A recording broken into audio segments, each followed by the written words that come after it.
even all the dignitaries, Komore sir, then Gigi Kamble sir, Sri Amol Lode sir, and Nitin Ambedkar sir. आजच्या कार्यक्रमासाठी उपस्थित असलेले वरिष्ठ स्तर दिवाण न्यायाधीश आणि विधी सेवा प्राधिकरण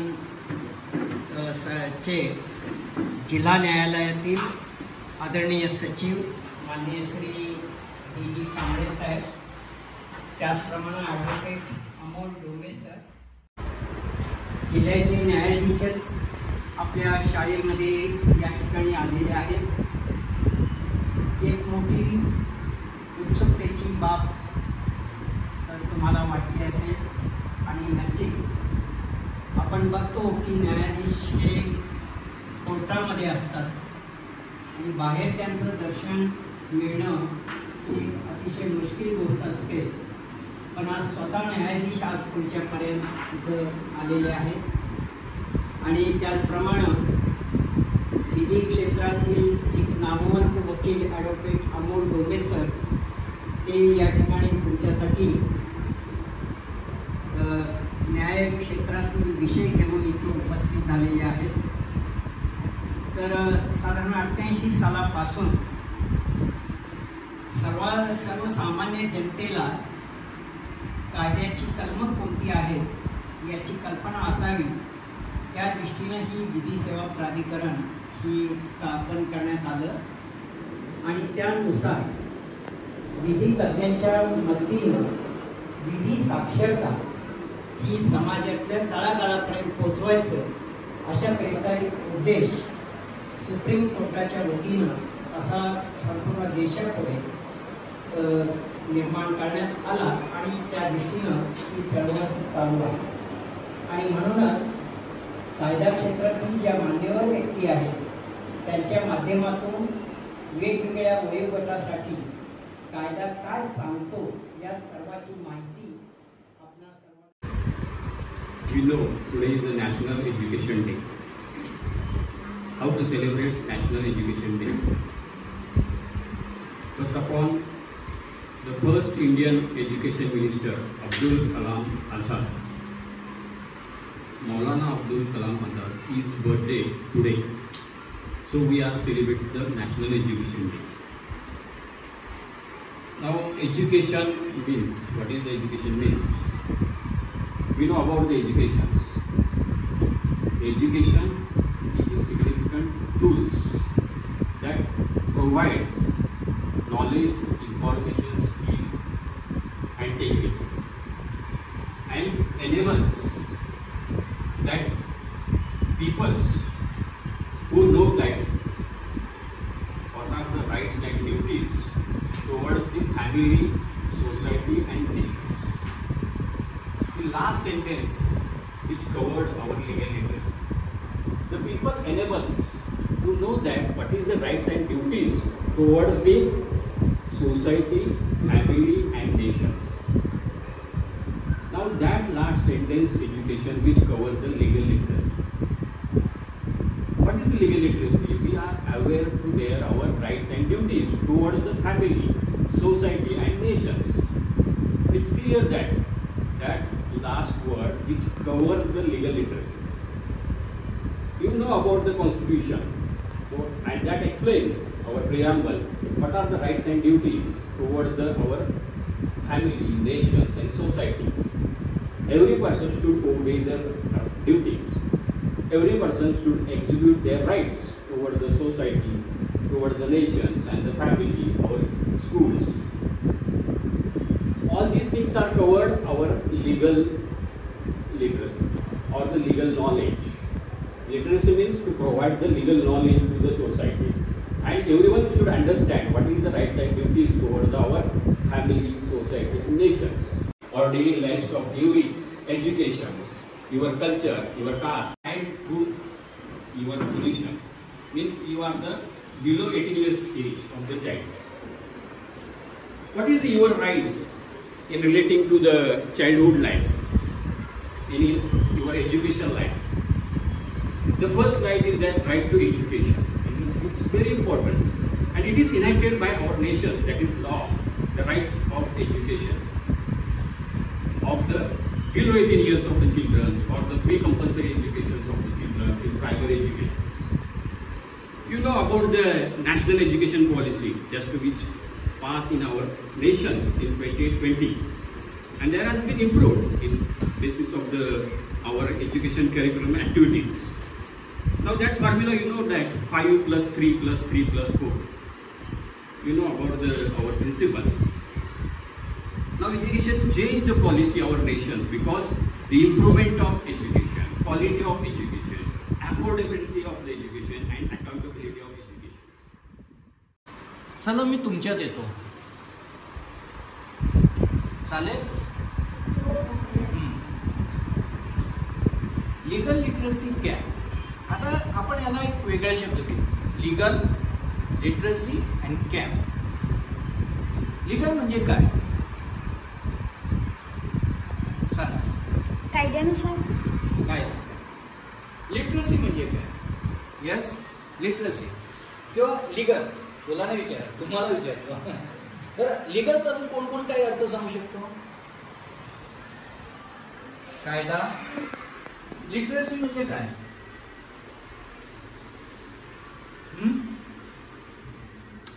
बरं, आपण लिटरसीला पाहूया.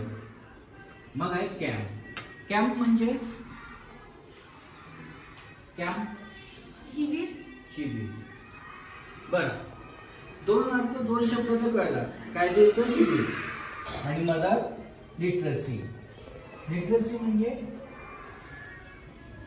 लिटरेट होणे, हा शिक्षण. आणि काय झालं? लीगल लिटरसी कॅम्प चा अर्थ काय झाला? कायद्याचे शिक्षणाचं शिबिर. कायद्याच्या शिक्षणाचं शिबिर म्हणजे नेमकं काय? Right to education. Right to education. Right to education म्हणजे काय? म्हणजे जर जे आपल्या देशात जे कोणी आहे त्याला असं नाही की ह्याला आपण जे एज्युकेशन आहे त्याला देणार नाही. एज्युकेशन सगळ्यांना म्हणजे आहे, कंपल्सरी आहे. राईट टू एज्युकेशन हा सुद्धा आपला अधिकार आहे. प्रत्येक ठिकाणी जिथे राईट लागतो ना, तो आपला अधिकार असतो. तो एज्युकेशन असो, प्रॉपर्टी असो की लाईफ असो. आणि राईट टू लाईफ जगत असताना आपल्यासाठी त्या सर्व गोष्टी महत्वाच्या आहेत, ज्यामध्ये शिक्षण येतात, आपलं हसणं बागडणं येतात. हसणं बागडणं म्हणजे मुक्तपणे खेळणं, आपल्या मनासारख्या आवडीच्या गोष्टी करणं. पण ह्या करत असताना आपल्यामुळे कोणी दुखावू नये, आपल्यामुळे कोणाला त्रास होऊ नये आणि आपल्यामुळे कोणाला इजा पोचू नये, याला जे एक मार्गदर्शक असतात, एक नियम असतात, त्याला कायद्याची चौकट बांधल्या जाते. आणि त्याच्यामुळे जर कोणाला त्रास झाला आणि जो व्यक्ती त्रास देत असेल तर त्याला त्या गोष्टीची शिक्षा देणे यासाठी कायदा केला जातो. तुम्हाला माहिती आहे का, कायदे दोन प्रकारचे असतात. मी तुम्हाला कायद्याविषयी माहिती सांगायला आलो म्हणून तुम्हाला फक्त तेवढं सांगणार. कायदे दोन प्रकारचे असतात, एक फौजदारी आणि दिवाणी स्वरूपाचे. दिवाणी स्वरूपाचे कायदे म्हणजे आपल्या जमिनीवर जर कोणी अतिक्रमण केलं, आपली जमीन कोणाला लाटण्याचा प्रयत्न केला तर ते प्रकरण दिवाणी स्वरूपाचे असतात, सिव्हिल स्वरूपाचे असतात. त्याच्यामध्ये शिक्षा होत नाही. परंतु जर फसवून करून आपली जमीन कोणी हाताळत असेल, कोणी आपल्याला चालताना मारत असेल, जसं आता तुम्ही म्हटलं गाडी चालवताना जर पकडलं 18 वर्षाच्या खाली लायसन नसताना, हा आहे गुन्हा. मुलींची छेड काढणे, मारामारी करणे, खून करणे हा आहे गुन्हा आणि हा येतो फौजदारीमध्ये. ज्या गुन्ह्यामध्ये ज्याच्यामध्ये शिक्षा होते ते सर्व फौजदारी गुन्हे असतात आणि ज्यामध्ये आपल्या अधिकारांचे रक्षण केले जाते त्याला दिवाणी स्वरूपाचे कायदे म्हणतात. हे दोन प्रकारचे कायदे करत असताना आपले जे कायदे मंत्री असतात किंवा जे आपले कायदे करणारे तज्ज्ञ असतात. आणि मी तुम्हाला एकदम वरच्या याच्यात नाही घेऊन जाणार, फक्त आपल्या लेवल पुरतं सांगेन की जे कायदे करणारे व्यक्ती असतात ना, ते फक्त कोणाला तरी शिक्षा व्हावी म्हणून कायदे करत नाही, तर एकाला शिक्षा करत असताना दुसऱ्याला त्याच्या अधिकाराचं रक्षण झालं पाहिजे आणि त्याला त्याचं नुकसान भरपाई पण सुद्धा दिलीच पाहिजे याचा सुद्धा प्रयत्न करतात.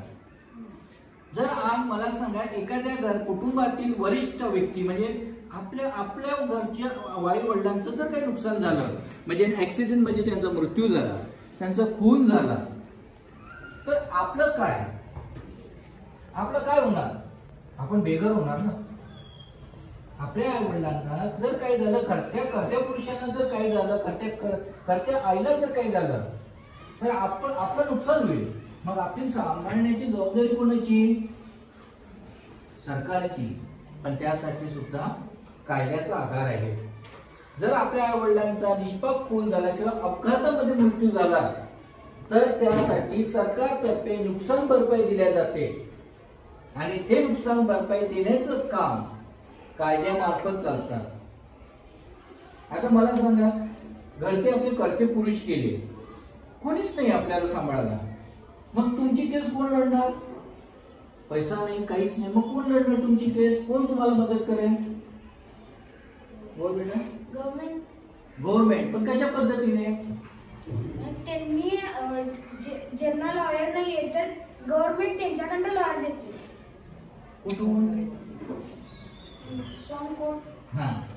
तर त्यासाठीच मुलांनो आपल्या प्रत्येक जिल्ह्यामध्ये, प्रत्येक तालुक्यामध्ये एक विभाग असतो, एक डिपार्टमेंट असतो की ज्यामध्ये जे गरीब आहेत, ज्यांना पैशाची सोय नाही आहे, त्यांना त्यांच्या अधिकाराचं रक्षण व्हावे यासाठी सरकारतर्फे मोफत कायदेविषयी वकील दिला जातो. तो त्यांची केस लढतो, त्यांची बाजू मांडतो आणि जेव्हा वकील जर नसेल तर ते सुद्धा त्यांना कायदेशीर काय माहिती पाहिजे ह्या सगळ्यासाठी प्रत्येक जिल्ह्यात आणि तालुक्यामध्ये, इव्हन आपल्या हायकोर्टात आणि सुप्रीम कोर्टात सुद्धा जर प्रकरण गेलं तर तिथं सुद्धा तुम्हाला मोफत वकील दिल्या जाते. स्त्रियांसाठी, मुलींसाठी उत्पन्नाची काहीच अट नाहीये, पुरुषांसाठी आहे. आज अंबानीच्या बायकोनं सुद्धा, अंबानी माहितीये ना, हा, अंबानीच्या बायकोनं सुद्धा जर केस केली ना तर तिला फुकटमध्ये वकील दिले जाईल ना, कारण की स्त्रियांसाठी उत्पन्नाचं कुठलंच मर्यादा नाहीये. आणि दुसरी गोष्ट, आता मी हे सांगतो की तुमच्या शाळेमध्ये विशाखा कमिटी असेलच. मुलींसाठी प्रत्येक जिल्ह्यामध्ये एक संरक्षण कमिटी असते. ज्या संरक्षण कमिटीनुसार त्यांच्यावर होणारे अत्याचार, त्यांना लैंगिक छळ म्हणा किंवा मानसिक छळ सुद्धा, ज्यामध्ये जर शाळेकडून, दुसऱ्या मित्रांकडून, घरच्यांकडून, शेजाऱ्या पाजाऱ्यांकडून होत असेल तर त्यांच्या रक्षणाकरिता अशा संस्था काम करतात, अशी सोसायटी काम करतात आणि असे आमच्यातर्फे कायदेविषयी त्यांना मार्गदर्शन आणि कायदेविषयी संरक्षण दिले जाते.